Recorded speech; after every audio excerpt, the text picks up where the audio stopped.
میری فوجی زندگی، Winston Churchill. Winston Churchill Pakistan کے صوبے خیبر پختونخوا میں ایک فوجی مہم میں حصہ لیتے ہیں۔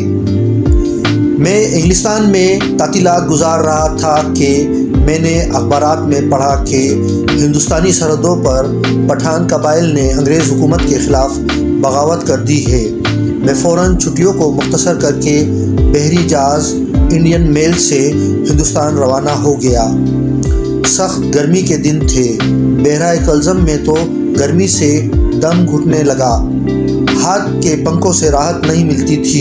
ہندوستان پہنچ کر سب سے پہلے تو مجھے بنگلور جا کر اپنی ریجیمنٹ سے رخصت لینا پڑی۔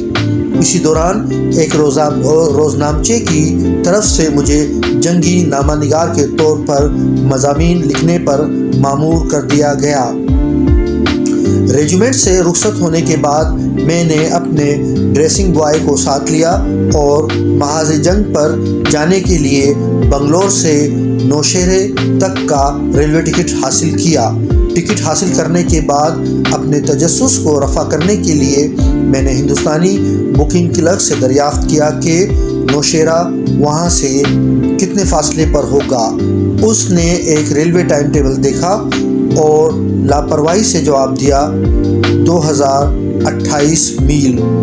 یہ ہندوستان تھا، ایک وسیع ملک۔ اس کا مطلب تھا بدترین گرمی میں 5 دن کا مسلسل سفر۔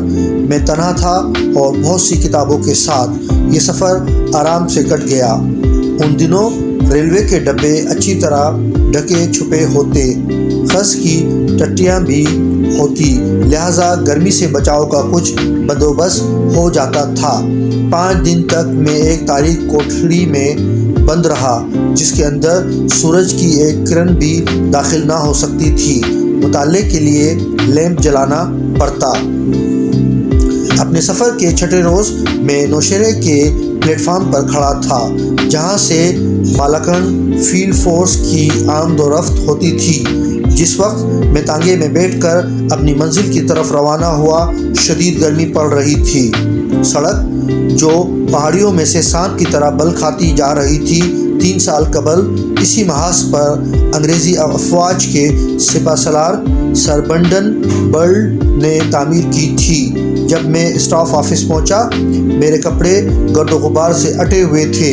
جنرل کیمپ سے باہر ایک مہم پر تھا۔ مجھے اس دوران فوج کے ساتھ محاذ پر جانے کے سلسلے میں ہر اعتبار سے تیار ہونے کا موقع مل گیا۔ میں نے 2 عمدہ گھوڑے خرید لیے، ایک فوجی سائز بھی ملازم رکھا اور اپنے جنگی اسلحے اور وردی وغیرہ کے سلسلے میں جو کسر تھی وہ پوری کر لی۔ میری خوش قسمتی مگر ان کی بدقسمتی سے گزشتہ ہفتے کے دوران بہت سے افسر اور سپاہی مارے گئے تھے اور ان کے استعمال کی اشیاء محاذ کے رواج کے مطابق ان کی تجہیز و تکفین سے کہ فوراً بعد نیلام کے ذریعے بیچی جا رہی تھی۔ اس رواج کا دل شکن پہلو یہ تھا کہ ہمارے بعض انتہائی قریبی دوستوں کے مرنے کے بعد ان کی ذاتی چیزیں جو کل تک ان کے پاس تھیں، جیسے کوٹ، لباس، بوٹ، پانی کی بوتل، ریوالور، کمبل اور کھانے پینے کے برتن وغیرہ، اب ہمارے درمیان بے دردی سے نیلام اور تقسیم کی جا رہی تھی۔ میرے دل کو سخت چوٹ لگی جب میں نے اپنے ایک بہادر دوست کی پیٹی پہلی بار پہنی جو 1 دن قبل مارا گیا تھا۔ جنگ چھڑنے کا باعث یہ ہوا کہ 3 سال تک انگریزوں نے درہ مالاکنڈ کی چوٹی پر اپنا قبضہ برقرار رکھا اور اس طرح وادی سواز سے آنے والی اور چترال کو ملانے والی سڑک ان کے پاس رہی۔ ان دنوں چترال کو زبردست فوجی اہمیت حاصل تھی۔ اچانک یوں ہوا کہ وادی سوات کے قبائلی اس علاقے میں برطانوی فوجیوں کی موجودگی سے غضبناک ہو گئے اور جنگ کا محاذ کھل گیا۔ اس آگ پر مذہبی جذبات نے تیل کا کام کیا۔ گمراہ قبائلیوں نے بعض امن پسند قصبات کے متعدد بے گناہ لوگوں، عورتوں اور بچوں کو ہلاک کر دیا۔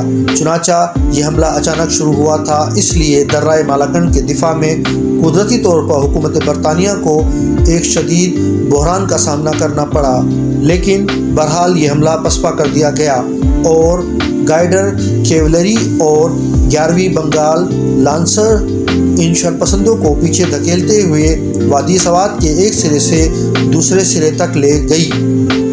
بے شمار قبائلیوں کو اس کارروائی کے دوران ہلاک بھی کر دیا گیا، کیونکہ مومن قبائل نے بھی اس سرکشی میں حصہ لیا تھا، اس لیے برطانوی حکومت انہیں بھی سبق سکھانا چاہتی تھی۔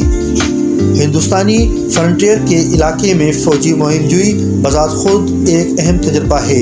یہاں کے لوگ اور یہاں کا جغرافیہ دنیا بھر میں اپنا ثانی نہیں رکھتے۔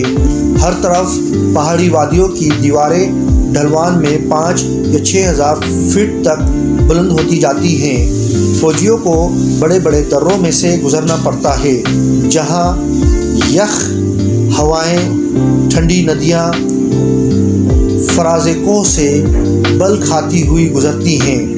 آسمان تانبے کی طرح چمکتا دکھائی دیتا ہے۔